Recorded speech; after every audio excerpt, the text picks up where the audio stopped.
Hello guys, welcome back. ഇന്ന് വെള്ളിയാഴ്ചയാണ്. അപ്പോൾ കേരള ലഞ്ച് മെനു ആണ്.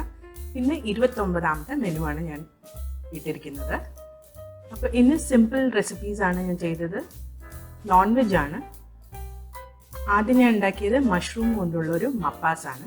ഇതിൻ്റെ വീഡിയോ ഞാൻ ഓൾറെഡി എൻ്റെ ചാനലിൽ പോസ്റ്റ് ചെയ്തിട്ടുണ്ട്. അതിൻ്റെ ലിങ്ക് ഞാൻ താഴെ കൊടുക്കാം.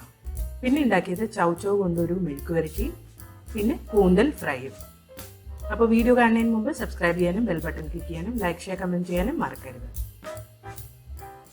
അപ്പോൾ ആദ്യം ഞാൻ ഉണ്ടാക്കി തുടങ്ങിയത് മപ്പാസാണ്. അതിന് ഞാൻ കുറച്ച് വെളിച്ചെണ്ണ ഒരു ചീനച്ചട്ടിയിൽ ചൂടാക്കിയിട്ട് കട്ട് ചെയ്ത ബട്ടൺ മഷ്റൂംസ് ഇട്ട് നന്നായിട്ടൊന്ന് വഴറ്റിയെടുത്ത് മാറ്റി വെച്ചു. അതേ പാനിൽ പിന്നെയും കുറച്ച് വെളിച്ചെണ്ണ ചൂടാക്കി അതിലേക്ക് കറിവേപ്പിലയും വെളുത്തുള്ളിയും ഇഞ്ചിയും അരിഞ്ഞത് ചേർത്ത് അതിൻ്റെ പച്ചച്ചോയ പോണ വരെ ഒന്ന് വഴറ്റിയെടുത്തു. ഇതിലേക്ക് നമ്മൾ പച്ചമുളകും സവാള അരിഞ്ഞതും കൂടി ചേർത്ത് കൊടുക്കുക. സവാളയുടെ കളർ ഒന്ന് ചെറുതായി മാറുന്ന വരെ നമുക്കൊന്ന് വഴറ്റിയെടുക്കാം. പിന്നെ അതിലേക്ക് മഞ്ഞൾപ്പൊടി, മുളക് പൊടി, മല്ലിപ്പൊടി ചേർത്ത് കൊടുക്കുക. ഒന്നും നന്നായി മിക്സ് ചെയ്ത് കൊടുക്കുക. കുറച്ച് ഗരം മസാല പൊടിയും കൂടി ചേർത്ത് കൊടുക്കുക. ഇതെല്ലാം ഒന്ന് മിക്സ് ചെയ്ത് മസാല പച്ചമണം പോകുമ്പോൾ അതിലേക്ക് ഉരുളക്കിഴങ്ങ് കട്ട് ചെയ്തത് ഇട്ട് കൊടുക്കുക.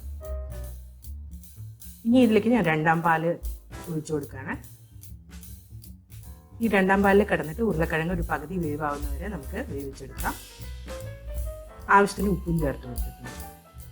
അടുത്ത മെഴുക്കുവരട്ടി ഉണ്ടാക്കാം. അതിന് വെളിച്ചെണ്ണയിൽ കടുകും മുളകും പൊട്ടിച്ചിട്ട് അതിലേക്ക് കുറച്ച് കരിവേപ്പിലയും ചെറിയുള്ളി അരിഞ്ഞതും കൂടി ചേർത്ത് കൊടുത്തിട്ടുണ്ട്.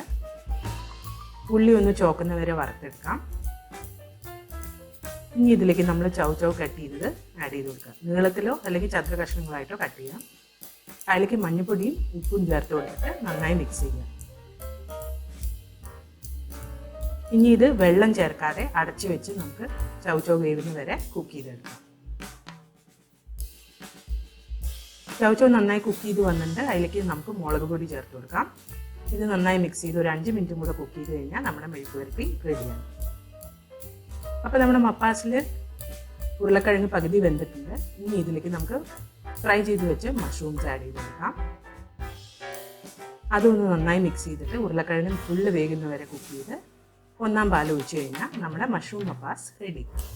കൂന്തൽ ഫ്രൈൻ്റെ റെസിപ്പി ഞാൻ ഓൾറെഡി ഇട്ടിട്ടുള്ളതുകൊണ്ട് അതിൻ്റെ ലിങ്ക് ഞാൻ ഡിസ്ക്രിപ്ഷനിൽ കൊടുത്തിട്ടുണ്ട്. അപ്പോൾ ഈ മെനു എന്തായാലും നിങ്ങൾ ട്രൈ ചെയ്ത് നോക്കിയിട്ട് കമൻറ്റ് സെക്ഷനിൽ അറിയിക്കാം. അടുത്ത പ്രാവശ്യം ഒരു പുതിയ വീഡിയോയുമായി വരുന്നവരെ ബൈ.